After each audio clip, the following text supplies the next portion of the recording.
When did my heart start to go cold? Probably the moment my son Nolan stopped meeting my eyes.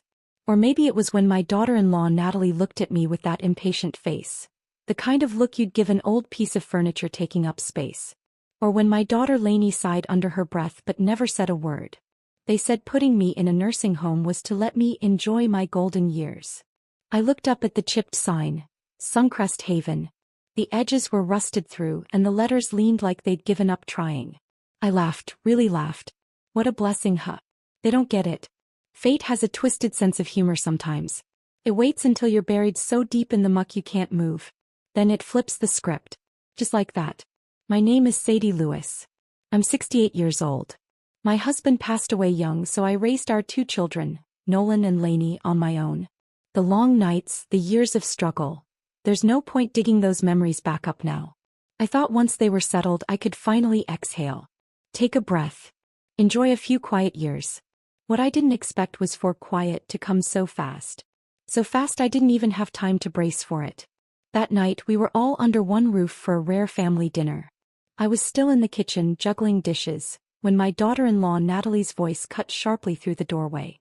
Sadie's health just gets worse every year. Nolan, I'm just being honest. What if she falls when we're not home? Are we supposed to leave work every time? Do you know how much medical care costs? Home nurses? We can't afford that. I heard Nolan mutter, Natalie, stop. Stop. Her voice rose. Am I saying anything that's not true? This house is going to be ours eventually. That other place she owns? It's old and out in the middle of nowhere. Worth next to nothing. If we move her into assisted living now it's $1,500 a month. Manageable. And she'll have nurses. It's safer than her being here alone. I was holding a pot of soup. My hand jerked. Boiling broth spilled across my skin. But the sting didn't come close to the burn in my chest. Then I heard Lainey. Natalie. Maybe Mom doesn't want to go. Doesn't want to? Natalie let out a laugh like someone mocking a child too slow to catch on. She doesn't get a vote. We're doing what's best for her. Unless she's planning to move in with us full-time. Natalie. Nolan tried to interject but his voice trailed off into silence. Natalie pressed again. Nolan, Lainey, tell me I'm wrong. And the room went quiet. That was when I knew. They had all agreed. They just didn't have the guts to say it out loud. I wiped my hands on a towel and carried the dishes to the table one by one. I managed to force a smile. Come on, food's ready. It's getting cold. Natalie looked up at me like I was a coat left behind last season. Mom, she said, since you're here we wanted to talk to you about something. Nolan fidgeted, rubbing his palms together, eyes fixed on anything but me. We were thinking, maybe it's time to look at a care facility. It's decent. Meals are included. There's staff on hand. I cut him off. You mean a nursing home? He hesitated then nodded. Yeah. It's called Suncrest Haven. Not far from here. I've been. It's fine. Fine. I laughed but only in my head. Last month my neighbor Margaret was dumped in that same place by her son. She came back in tears, her face swollen from crying. That wasn't a nursing home. It was a warehouse for the unwanted. For beds crammed into a room. Not enough staff. Bathrooms you wouldn't wish on a stray dog. That was their idea of fine. I looked at the 3 of them. One looked slightly ashamed. One looked annoyed. And one was already calculating the savings. But not one of them. Not one. Looked at me with love. I paid for their homes. Raised their kids.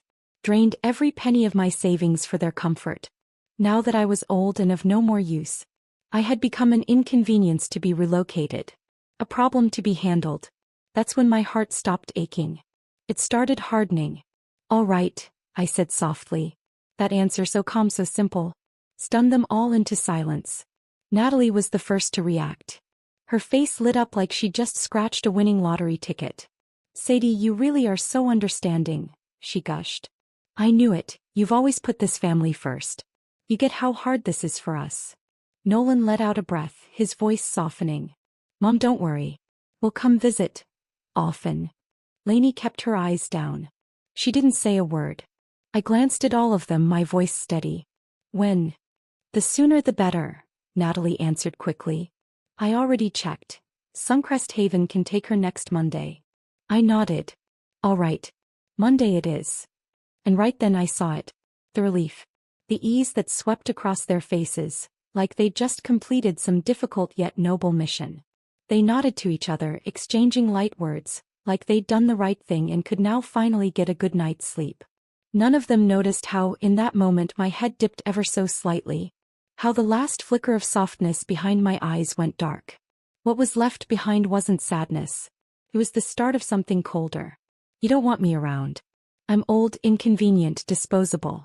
You think dumping me in some rundown, low-cost senior home gets me out of your way for good? Fine. I'll go. But don't forget. I've lived a long life. I've survived worse. And if you think you're just sending off an old woman, you're about to find out you also sent away the last of your decency. This debt is recorded. The Monday morning arrived under a low, gray sky. It hung heavy and dull like it was grieving on my behalf. Even the clouds seemed to shed quiet tears for me. Nolan drove. Natalie sat in the front seat, looking exhausted but oddly light, like a weight had finally been lifted. Lainey was in the back with me, silent, though practically invisible. My suitcase was old, deep green, worn at the edges.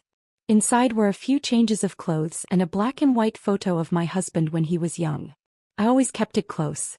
The car wound through smaller, narrower streets, until it stopped in front of a rusting iron gate.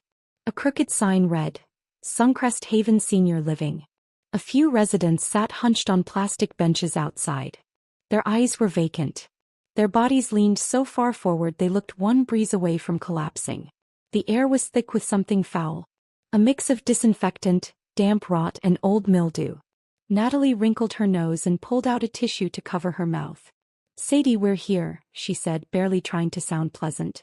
Nolan got out and grabbed my suitcase.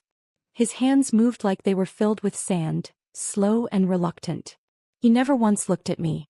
Well, go get the paperwork started, he mumbled. A woman in a stained white lab coat walked out to greet us. Her name tag read Director, Janet Moore. The coat had yellowed and bore old smudges of something I didn't want to identify. Her smile was wide and stiff like it had been pasted on too tight. Mrs. Lewis? So happy to have you. Your room is all ready, south-facing for beds, gets great sunlight. Natalie guided me inside, leaning close to whisper. See? They're so welcoming. It may not be home but it's quiet, it's got care staff, it's a good fit. I said nothing. Just walked. The sunny room had 4 metal-framed beds that creaked with the slightest shift. The walls were scuffed and peeling. The floor was cracked concrete, dust rising with every step. The window was grimy, coated in a brownish film that blocked any hint of warmth. 3 people were already in there. 1 lay unmoving. 2 others sat on the edge of their beds, staring blankly at nothing. The smell hit me immediately. A pungent cocktail of medicine, urine, and stale air. Natalie rushed to the window and yanked it open like she needed air, like she needed to escape something. Sadie, take your time getting settled, she said without turning around. Nolan placed my old suitcase at the foot of the empty metal bed in the farthest corner. Mom, we've got some things to handle at work. We'll head out for now. We'll come visit soon. I heard the words, and I smiled, cold and silent just for myself. I looked them straight in the eyes. One by one. Nolan. Natalie. Lainey. Remember this day. I walked through that door on my own. From now on, good or bad, whatever happens, it's no longer your concern. Nolan's face went pale, his lips trembling. Mom, what are you saying? Natalie was quick to grab his arm, her voice dripping with artificially sweet calm. Don't listen to her. Sadie's just not used to it here yet. She'll be fine in a couple days. She flashed a smile at me, plastic and brittle. Rest up, Sadie. We'll be back in a few days. With that, she practically dragged Nolan out the door, never once looking back. Their hurried steps echoed down the hall. Not like they were leaving a loved one behind, but like they were getting rid of something messy. Something inconvenient. Lainey didn't move. She lingered in the doorway, her eyes red. Mom. I waved my hand, my tone flat. Go on, Lainey. Your brother and Natalie, they've got their own pressures. No need for you to feel torn. She opened her mouth like she wanted to say something, but in the end she didn't. She turned and walked away. Her footsteps echoed, fading down the corridor. And then silence. I was alone. Alone with 3 other strangers who said nothing. The room was thick with stillness, like the air itself had turned heavy and stale. No voices. No breeze. Just the smell. A pungent mix of disinfectant, dampness, and something sour and old spinning endlessly in the air. I walked slowly to the empty bed and sat down. The metal frame let out a sharp, protesting creak. Part resistance, part resignation. That's when the tears came. Quiet and uninvited. Not from weakness. Not from shame. But from the weight of everything I had done. Every sacrifice, every sleepless night, every ounce of unconditional love poured into this family. And in the end, they left me in a place they couldn't even stand to breathe in for 5 minutes. Like discarding a piece of worn-out furniture. Suncrest Haven? What sun? All I saw were peeling walls, yellowed bulbs, and coldness that never let go. As I wiped my tears, the woman in the bed beside me stirred. She turned her head slowly to look at me. Her eyes were cloudy, grayed by time. But inside them was something clear. Not kindness exactly. Not pity. Something more honest. Something that had already made peace with what this place was. Her voice was raspy but steady. New arrival? I nodded, quickly dabbing at my face. She let out a sigh. Don't cry. Everyone who ends up here carries a little grief. A little bitterness. But life, she paused. You get through it crying. Or you get through it not crying. Either way, you get through it. From the next bed, another woman chimed in, her voice cracked but still spirited. She's right, sweetheart. This place is rough, sure. But at least we've got people to talk to play cards with. Better than rotting alone in silence. I looked at them, faces carved deep with lines not just from age but from stories etched into skin like scars. And between those furrows, I saw something unexpected. A flicker of light. Not hope exactly, but something close. A stubborn thread tying them to life. Something in me stirred. A corner of my heart tapped back quietly. As life goes on. But not like this. Not buried in a room that stinks of urine and fading memories. Not waiting for scraps of affection from people who see you as a burden. I wasn't made for this kind of ending. I don't accept this fate.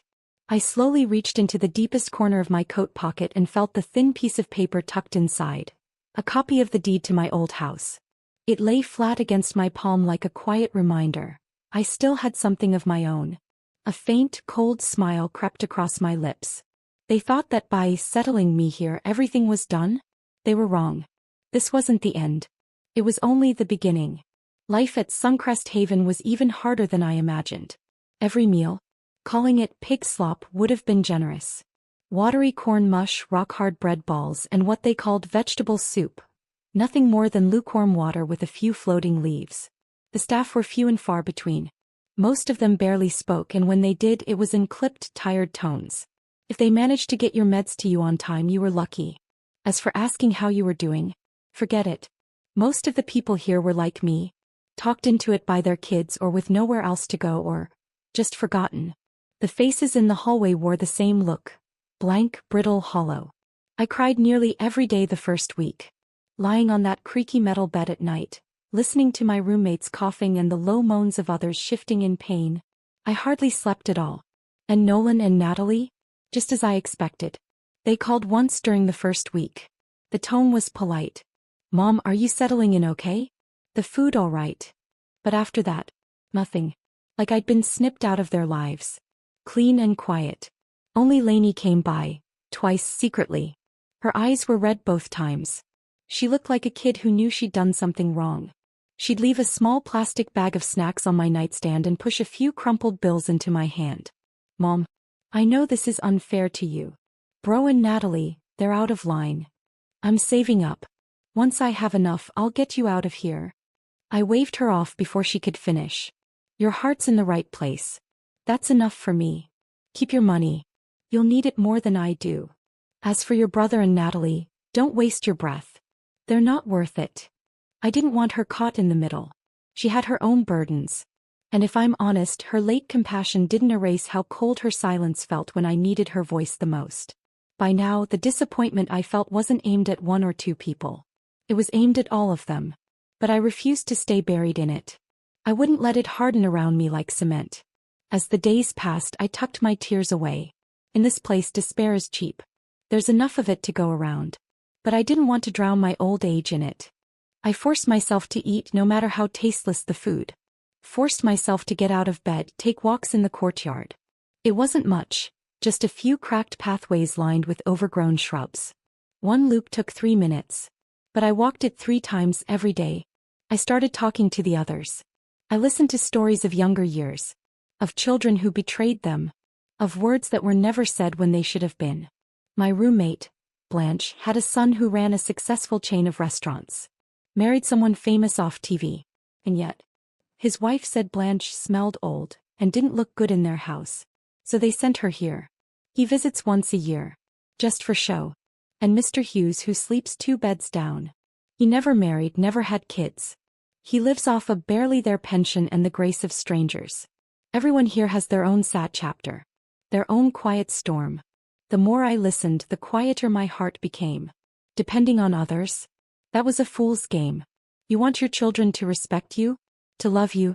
Only if they have the heart for it. And my son and daughter-in-law? Whatever conscience they had was long ago traded in for high-interest credit cards.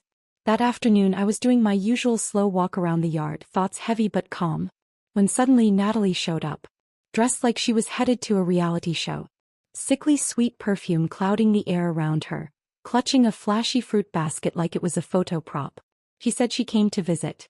But everything about her screamed inspection. The moment she saw me, she plastered on a sugar-coated smile. "Sadie, how have you been feeling lately?" I looked her in the eye, my voice flat. "Still breathing, thanks to your generosity." Her face twitched. Just for a second. Then the smile snapped back into place. "Oh, come on," she said, stepping closer. "Nolan's been swamped at work, so I thought I'd stop by for both of us." She set the fruit basket down next to me. "Brought you a little something. Don't forget to eat, okay?" I glanced at the basket. 2 waxy apples on top. Beneath that, crumpled paper stuffing. Still the same old Natalie. All surface. No substance.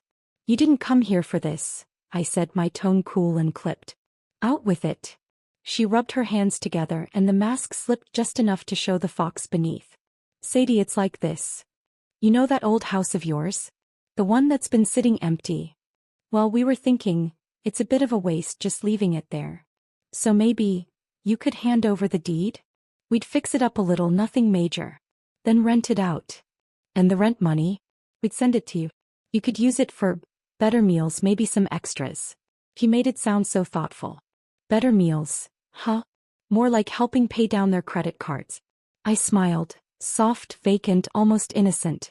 "The deed." I blinked. "What deed?" I've got such a bad memory these days. Can't quite recall where I put it. Her face darkened. "Mom, you can't forget something like that. That's the property deed. It's important."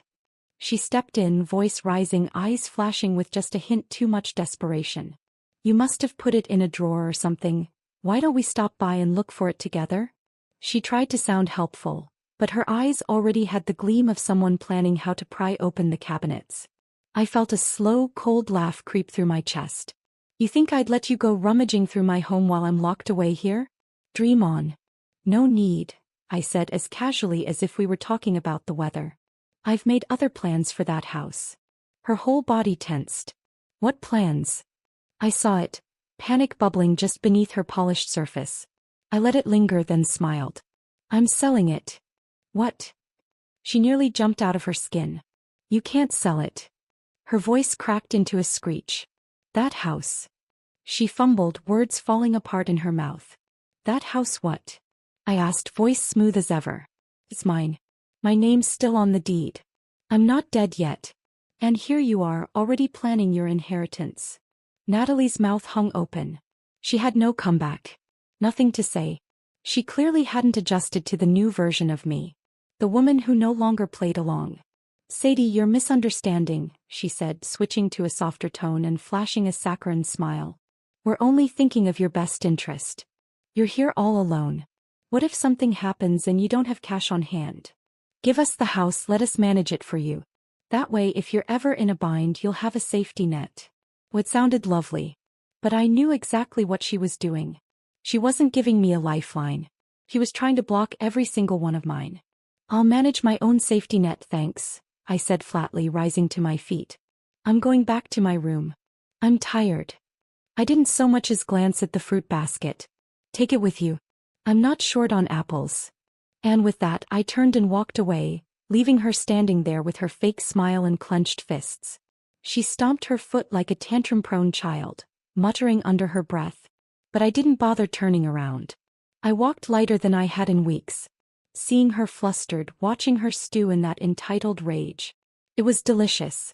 Natalie, you really thought I was still that soft, pliable woman who'd sit back quietly whenever you said, "Mom, just relax, we've got this"? Please. This house. It's my last weapon. And I'm not playing that card until I'm ready. I'm waiting. For the perfect moment. And when it comes, you, Nolan, will pay for your greed and selfishness. With something far more valuable than property. After that tense little visit, Natalie disappeared for a while. Quiet days. But I knew her. She wouldn't stay still long. She and Nolan had already carved that old house into their future like it was a guaranteed inheritance. No way they'd walk away without a fight. Life went on. Suncrest Haven was still cold. The food was still inedible. But I stopped minding it so much. I filled my days with Blanche, Gerald, and the others, talking plain chess sitting in the sunlight. Still, one string inside me stayed taut. As I was waiting for one message. A game changer. About a month later, a man in a tailored suit walked through the front gate of Suncrest Haven. Not the type to be visiting relatives. Hair combed back, shoes polished, a briefcase in hand. He asked for me by name. Director Janet led him straight to my room and knocked politely. "You must be Mrs. Sadie Lewis?" he said with a practiced smile. "I'm Jonathan Parks, Director of Municipal Redevelopment for the City of Pittsburgh." My heart dropped. Then leapt. It was happening. Finally. I tried to keep my voice steady. "Yes, Mr. Parks. What brings you here?"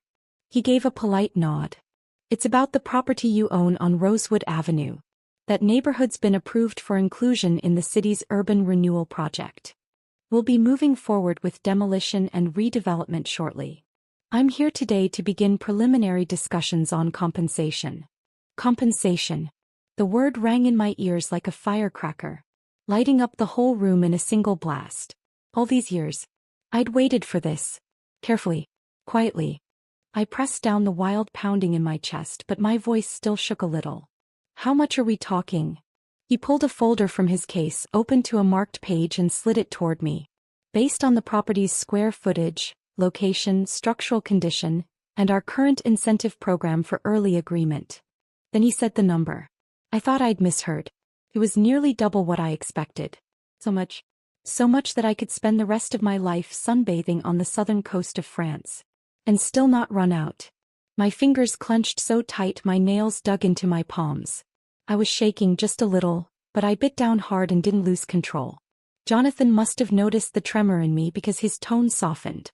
"Mrs. Lewis, no need to rush," he said gently. "This is just the preliminary offer.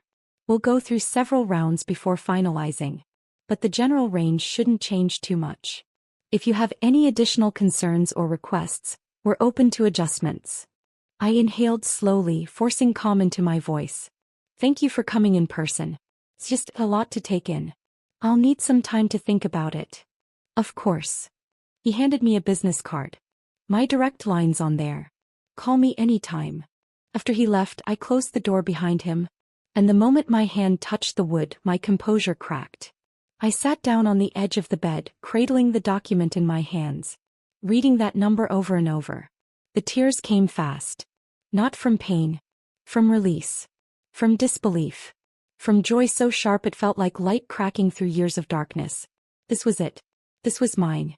I, Sadie Lewis, who had suffered, swallowed her pride, and kept her head down her whole life, was finally standing in the sunlight. This money belonged to me. Not Nolan. Not Natalie. Not even Lainey. They had thrown me out like a used-up handbag. Tossed me into this place like I was taking up space. Now they would not see a single cent of it. I was going to live. Really live. In a way they wouldn't even dare to imagine. In a way that would burn their eyes to look at. I was going to show them. I was not some weak, disposable old woman to be exiled to a nursing home like unwanted baggage. I was going to make them regret it. That thought took root in me, fast and wild, like vines growing through cracks in stone. It burned inside my chest, hot and electric. But I told myself, breathe, Sadie. Keep calm. This offer, this windfall. It was still just a piece of paper. The real power was me holding it, and I needed to hold it tight. More importantly, Nolan and Natalie could not find out. Not yet. Not now. I carefully slid the offer letter and Jonathan's business card under the bed frame, wedged them deep beneath the slats. From that day on, I returned to being the quiet old woman at Suncrest Haven, the one everyone assumed time had forgotten. But inside me a storm had begun to churn. I was planning something. And if there's one thing I've learned in this life, it's this. Bad news runs faster than the mailman. But good fortune? That kind of secret can only stay hidden for so long. Especially with someone like Natalie. Sharp as a hawk and twice as nosy. I don't know where the leak came from, but it didn't take long before I saw the change. Suddenly Nolan and Natalie were showing up all the time. Every few days. Bringing little nothings. A bunch of bananas, some clearance bin coffee beans. A bottle of vitamins with a 50% off sticker still on it. They asked about my health. They smiled too hard. Said sweet things they'd never bothered to say before. And Natalie? She laid it on thick. Sadie, you look radiant lately. I knew this place would be good for you. It's such a relief knowing you're somewhere safe and cared for. I gave her a blank face but rolled my eyes inside. Relief? You're not relieved I'm cared for. You're relieved because you found out the land your mother-in-law owns is about to print money. I glanced sideways at her and replied coolly. Is that so? I suppose this place is tolerable. Not quite what I'd call comfortable. Certainly doesn't feel like home. Her eyes flickered just a beat too long. But she recovered fast. Well, Sadie, if you're really not happy here, maybe soon we could bring you back to live with us. Bring me back? I almost laughed in her face. I looked at her squarely. Oh, your little house has space for me now. Natalie's face froze. The smile still clung to her lips, but it was stiff. Plastic flowers had more life. Sadie, you're such a joker, she said with a brittle laugh. But actually, we were just wondering. She leaned in slightly. We heard your old house might be getting torn down soon. There was the fox's tail finally showing. I put on my best wide-eyed expression. Demolished? That's news to me. Who said that? Nolan jumped in quickly. Mom, it's all over town. They're saying that whole neighborhood's getting redeveloped. The payouts aren't small either. Come on, you don't have to keep it from us. I sighed, slow and deliberate, then gave them the face of someone reluctantly letting go of a secret. There's been some talk, I said vaguely. Someone from the city office did come by, but it was all very unclear. Nothing definite. No dates. No figures. Half true, half not. Just enough to stir their hunger and keep them guessing. Natalie sat up straighter, tension tightening her shoulders. Sadie, this is serious, she said, eyes gleaming. You need to be on top of this kind of thing. These big projects, you need someone younger to help navigate it. Just hand over the deed. We'll talk to whoever's in charge, what was his name, and negotiate for the best deal. Oh, she said it like it was a favor. Like they were doing me some grand charitable service. But I knew better. Natalie could run circles around a real estate agent when it came to calculating personal gain. No need, I said calmly. The deed's safe. The house is under my name. I'll handle everything myself. As for Mr. Parks, I'm already in touch. You two have enough on your plates. Focus on that. Nolan tensed. Mom, this stuff's complicated. What if someone tricks you into signing the wrong thing? You could lose everything. We're your family. You think we'd ever hurt you? I looked at him. Cold and even. Hurt me. Every single thing you've done has been a cut. Calculated wound. You didn't throw fists. You made your choices. And each one chipped away at me like I was nothing. My voice didn't rise. Didn't need to. I said no. This is my house. My business. I'll make the calls. If you truly care, stop digging. Let me be. Let me have some peace here. Is that so much to ask? Natalie's face went pale, her breath quickened. She hadn't expected this version of me. The one who didn't flinch at her sweet words or flattery. Her jaw clenched. She opened her mouth, ready to argue. But Nolan tugged at her sleeve, cutting her off with a look. "That's enough," he muttered. He turned to me. "All right, Mom. If that's what you want, we'll back off. Just be careful, okay? If anything comes up, call us." They left, him leading, her following close behind. Neither looked pleased. Both wore that look of unfinished business. I watched their backs as they disappeared down the hallway, and I knew this wasn't over. Next time they'd come back with a different plan. New words, new tricks. They weren't done circling, which meant I needed to move. Fast. I needed to get ahead. Start putting my plan into motion. Right then my phone buzzed. A number I didn't recognize. I hesitated for a few seconds, then answered. "Hello. Hi, is this Sadie Lewis?" The voice was gentle, professional. "This is Mike from Liberty Horizon Travel. I'm a client manager. A few days ago you submitted an inquiry on our website. Something about chartering a private plane for a group trip to Europe?" My chest tightened. It's happening. This was the move I'd been waiting for. The strike that would change everything. I rushed to the window, quickly scanning the hallway. The door was shut. No footsteps. No shadows. Only then did I lower my voice and speak into the phone. "Yes, that was me who submitted the form. Mike, I need to ask. If I wanted to charter an entire plane to take every resident of this nursing home on a trip abroad, what kind of budget are we talking? And would the paperwork be complicated?" My voice was barely above a whisper. But I couldn't stop the faint tremble at the end of the question. On the other end there was a pause. Then Mike adjusted his tone, now more formal, more attentive. "Mrs. Lewis, that's an extraordinary idea." She paused, then added with a warm chuckle. "I've never had a client with your level of vision and generosity. The cost depends on a few factors. Number of passengers, destination, duration, aircraft type, lodging preferences. But we specialize in luxury group travel, and we can absolutely design a fully personalized package for you. As for logistics, yes, there will be details to work through. Health assessments for the elderly guests, visas, group insurance, special accommodations, medical supervision. But don't worry. We'll walk you through every step." My heart was thundering. Charter a plane. To Europe. For every single resident at Suncrest Haven. The idea had been swirling in my head for weeks. A mad, impossible dream I hadn't dared speak aloud. But the moment the words left my lips, it stopped being a fantasy. It became a bullet, fired fast, irreversible.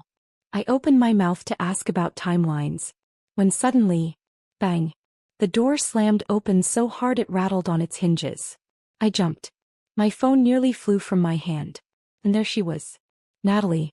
Face contorted in fury. Breathing hard. Eyes blazing. In her hand was what looked like my room key card. She was panting, shrill, furious, screaming like a cornered animal. "I knew you were hiding something." I heard everything at the door. Chartering a plane? A European vacation? Have you lost your mind? The demolition money's already come in, hasn't it? Where is it? You think you can keep it all to yourself? She looked feral, like a lioness backed into a corner, all claws and rage, and absolutely no shame. I stumbled back a step, heart hammering. The phone still clenched in my hand. She eavesdropped. She stole my key card. He broke into my room. My fury surged, but I forced myself to stand tall. I couldn't panic. I wouldn't panic. My voice was ice. "Are you finished?" Natalie froze, caught off guard. She clearly expected a meltdown. Not this. I walked to the nightstand, set my phone inside the drawer, and slowly closed it. Then I turned to her. "You were listening outside my door?" She lifted her chin, unapologetic. "You were sneaking around, making secret calls." "Of course I listened. Don't act like you didn't want to hide this from us. Mom, you can't handle this kind of thing alone. The house, the payout, the contracts. What if you mess something up and lose everything? We're your family. We deserve to know." I let out a dry, bitter laugh.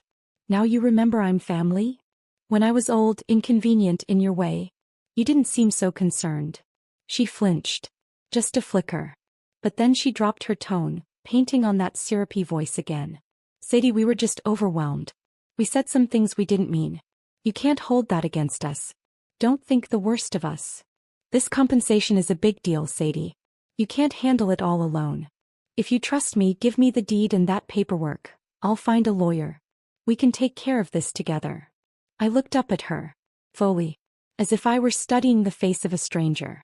Then I said quietly, "Do you really think I'd hand over the last thing I own?" Natalie's expression twisted in an instant. "Sadie, you're being unreasonable." "I am being reasonable," I cut her off, my tone calm but firm.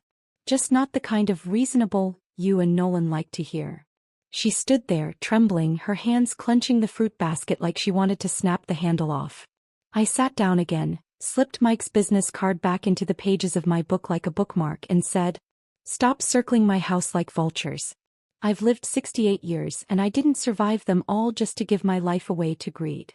Natalie's jaw locked, her lips white from tension. Then she snapped, "You don't think we can go to court? We can file for financial guardianship. You're old, Sadie. You're not thinking straight anymore. The court won't just sit back and let you blow through that money." That did it. A flame roared to life in my gut. Not fear. Fury. I stood up slowly, leaned in and said quietly, "Try me. You're not the only one who knows how to hire a lawyer." She froze. It was the first time she truly looked at me. Not as a frail old woman, but as someone who had just shown her teeth. "Now get out." I pointed toward the door.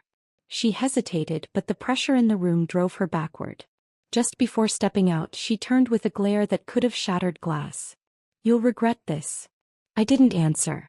Just closed the door and clicked the lock into place. Silence. I leaned against the door, exhaled. My hands trembled, but my eyes were sharper than ever. Natalie's little outburst had thrown off my timeline. Worse, it had exposed my hand. I didn't have the luxury of waiting anymore. It was time to strike. Because Natalie wasn't the only one who knew how to act. I opened my phone and sent Mike a follow-up email, reconfirming everything we discussed point by point. I wanted it all in writing. Then I made another call. To Lainey. It was time she knew everything. He answered quickly. I could hear chatter in the background. A checkout line, maybe. "Mom? It's late. Is something wrong?" I didn't reply right away. I just listened to her voice. "I want to take you to dinner," I said at last. "Not here. Not your place either. Can you book somewhere quiet? With a private booth?" There was a pause. Then her voice came back, softer. "I know a little Italian spot not far from you. I'll pick you up." The next afternoon she showed up right on time. As always, she looked polished, composed. But something about her posture was different today, less guarded.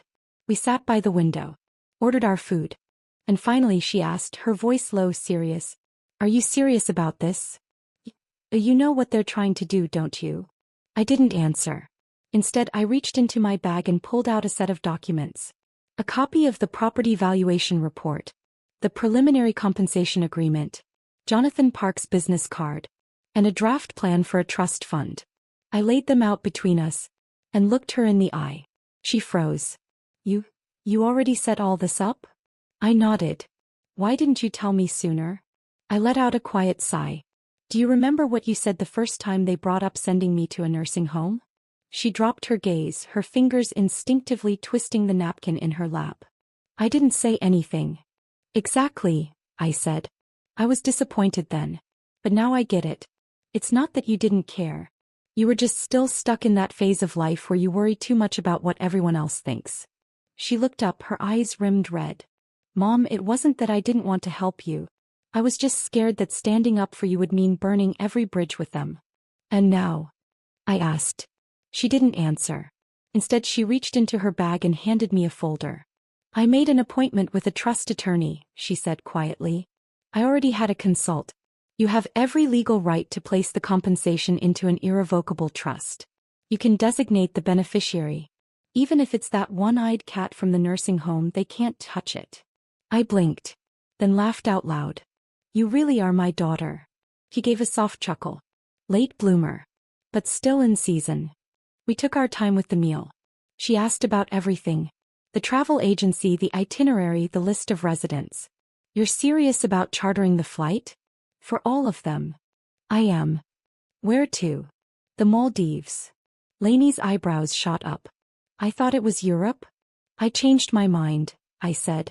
"I want to take them somewhere no one rushes them, no one stares at their wrinkles like their decay." Just sun, sea, and silence. She stared at me and her gaze softened. Will you come back? I smiled. Of course. But not to visit them. I'll come back so they can see it with their own eyes. That I lived just fine without them. That night back at Suncrest Haven I moved fast. First I emailed Mike and updated the destination to the Maldives. I requested a medical support-capable charter crew with senior care expertise. Second, I scheduled the trust attorney to meet me at the facility the next day.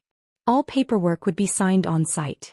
I also issued a formal legal declaration stating I had authorized the attorney to manage all assets and enforce my personal directives, explicitly barring interference from any family member. Third, I called Jonathan Parks. I asked him to accelerate the final agreement and ensure that all negotiations were presented to me directly, with no proxies, no third-party signatures. His response was swift and firm. Mrs. Lewis, you're the legal owner. Of course we'll honor that. I placed every document, receipt, and confirmation into a folder, slid it into the lockbox under my bed, and shut the lid. My hands didn't shake this time. I was ready. Natalie and Nolan didn't know it yet, but they had already missed their last chance to change the outcome. A week later, the payment came through. That morning, I sat on the edge of my bed reading the bank confirmation 3 times over, just to make sure the number wasn't a mirage. I didn't tell a soul. Not yet. But the inevitable knock came. At 3 p.m., Natalie and Nolan strolled into Suncrest Haven, faces painted with that same tired smile of concern that only touched their skin, not their eyes. Mom, have you given more thought to the compensation? Nolan asked as he rubbed his hands together like he was warming them up for the big pitch. Natalie stepped into my room, scanning everything, the desk, the drawers, the cabinets, her gaze flicking and calculating. I shut the door behind them and returned to my seat by the bed. No need to play coy, I said. You came for answers, so let's cut to it. I signed the agreement. And the money? It's in. A flicker of excitement flashed across Nolan's face. So, how are you planning to handle the money? He asked quickly. Do you want us to help manage it? We could look into some low-risk investments, maybe talk to a financial planner. I looked at the two of them, as if I were watching a pair of jackals preparing to tear into fresh meat. I didn't respond to his question. Instead, I slid the trust documents across the table toward them. This trust, I said, was set up with my attorney. All of the compensation has been transferred into an irrevocable account. The trustee is my lawyer. Without my written consent, no one, not even family, can touch a cent of it.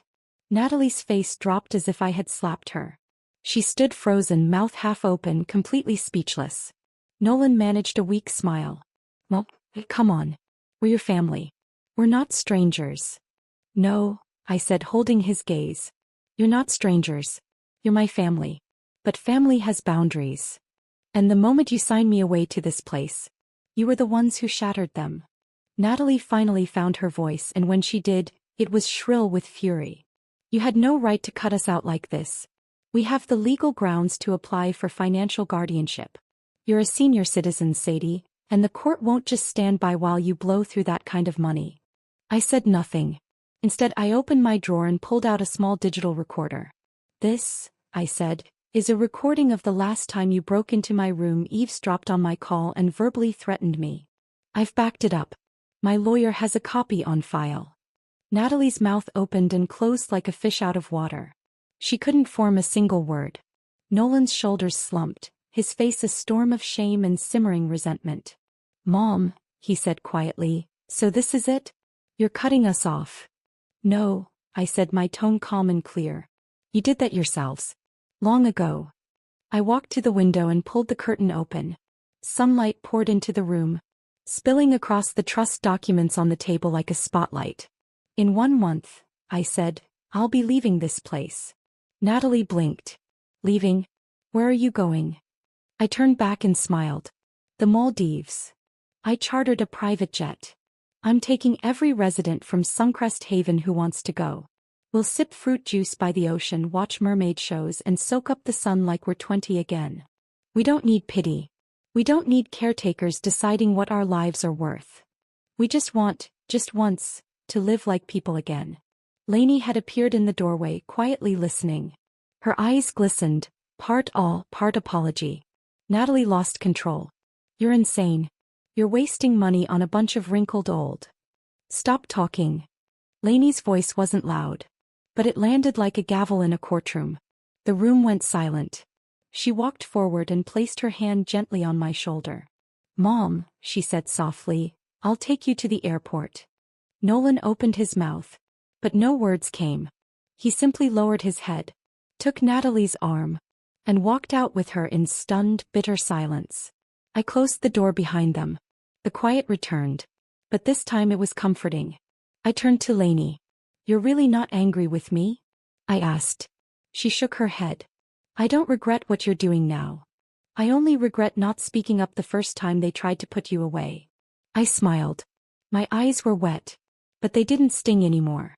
A month later, the sun over the Maldives was fierce and golden. But before that day came, I spent every hour turning a wild dream into something real. I finalized every detail with the travel agency. The aircraft model, the medical team, the ground transportation. Everything tailored to be senior-friendly. Every day I sat with the residents of Suncrest Haven, leading little meetings, walking them through the itinerary, helping them get their checkups, fill out visa forms, take passport photos. We weren't just preparing for a trip. We were preparing for a reclamation. Of time. Of dignity. Of joy. Some were hesitant at first. My legs aren't what they used to be. I'm too old, I'll just slow everyone down. I've never even left the state, let alone gone that far. Each time I took their hands in mine. And I said, you're worth it. We all are. In the end, 15 residents signed up. Every single one of us passed the health screenings. Not a single person backed out. Even the Suncrest Haven staff, who had once looked on with skepticism, began helping us pack, print medical documents, and even walked us through mock boarding drills. The nursing home had never been so alive. Jonathan Parks visited in the final days. He handed me a thank you letter signed by the mayor himself. Told me the city would be featuring our story in a community spotlight campaign. I looked him in the eye and said, don't make me a poster. I didn't do this for attention. I did this to feel like a human being one last time. On the morning of departure, Lainey pulled up in her car, helping me and 2 residents in wheelchairs arrive first at the airport. We gathered at the gate. Blanche wore a floral dress, wide-brimmed straw hat and a touch of rouge, like she was headed to a pageant. Gerald brought high-powered binoculars. Said he planned to count the waves at sunset in the Maldives. Their laughter sounded like children at recess. When I stepped up the boarding stairs, standing before the aircraft painted with the custom banner, Gracelight Senior's Journey, I didn't look back. Not once. Inside the cabin I sat by the window. In my lap was a travel booklet, and as the plane taxied down the runway I closed my eyes. Outside, Pittsburgh shrank in the distance. That city had held every ounce of my obligations, sacrifice, and the quiet erasure of being just a mom. But now, I was finally leaving it. Not to escape, to be reborn. Later, Lainey told me Nolan and Natalie had tried filing for an emergency financial review with the court after I left. But my lawyer had already submitted a full financial disclosure and health competency report before takeoff. Every exit was sealed. They didn't even know what country I was in. But me. I was sitting under the sun in the Maldives, a warm breeze teasing through my hair. I wore a light, long-sleeve wrap, sipped fresh coconut juice, surrounded by sisters snoring softly on lounge chairs, and a volunteer flying a drone to document the trip. I pulled out an old photo from my wallet, the one of me and my husband, young and laughing, standing on wooden steps. I held it to my chest and whispered, "See? I made it." On the 3rd day I got a voice message from Lainey. "Mom, your travel video is all over the internet. People are calling you a role model for senior women. I've started helping Gracelight do local outreach. We're already planning the next round. Oh, and that sun hat of yours? Looks amazing." I laughed. For once, not as someone's mother or someone's burden, but simply as myself. I am Sadie Lewis, a woman who lived all the way to the end. For herself.